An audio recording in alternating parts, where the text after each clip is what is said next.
এই জামানার বাচ্চাদের কাণ্ড কারখানা দেখেন একবার, তারা কি করছে এই বয়সে টিকটক করতেছে। দেখেন কিভাবে উল্টে পাল্টে কিভাবে অঙ্গভঙ্গি করে তারা টিকটক করে।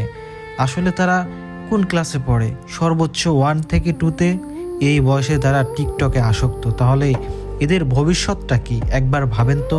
এরা বড় হলে কি করবে? এরা কলেজ ইউনিভার্সিটিতে যাবে, তখন তাদের অবস্থানটা কোথায় থাকবে একবার খেয়াল করুন। তারা কি পরিমাণ অঙ্গভঙ্গি করে টিকটক করতেছে। আসলেই সমাজটা আজ কোথায়? আমরা যারা 1995 থেকে 2005 সালের মধ্যে জন্মেছি, আসলে আমরা অনেক ভাগ্যবান ছিলাম। আমাদের শৈশব কেটেছে খোলা আকাশের নিচে।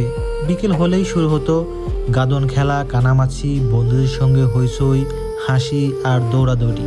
এক গাছ থেকে অন্য গাছে লাফ দিতাম। আম গাছ, জাম গাছ, বড়ই গাছ। ফল পাড়তে গিয়ে জামা ছেঁড়া মায়ের বকুনি, সবই ছিল আনন্দের অংশ। সন্ধ্যায় বাড়ি ফিরতাম ধুলো মাখা শরীর নিয়ে, কিন্তু মন ভরা থাকতো গল্প আর স্মৃতিতে। মোবাইল ছিল না, কিন্তু বন্ধু ছিল ভরপুর। আর এখন এই জামানার বাচ্চারা সারাক্ষণ ব্যস্ত থাকে স্ক্রিনে। কেউ পড়াশোনার চাপে, কেউ টিকটক ভিডিও বানায়, নাচে গানে, আর বেশিরভাগ কাটে ফোনের ভেতর। খোলা মাঠ ছোট হয়ে গেছে, কিন্তু স্ক্রিন বড় হয়ে গেছে। তবু আমরা যারা সেই সময়টা দেখেছি, আমরা জানি আসল শৈশব কেমন হয়।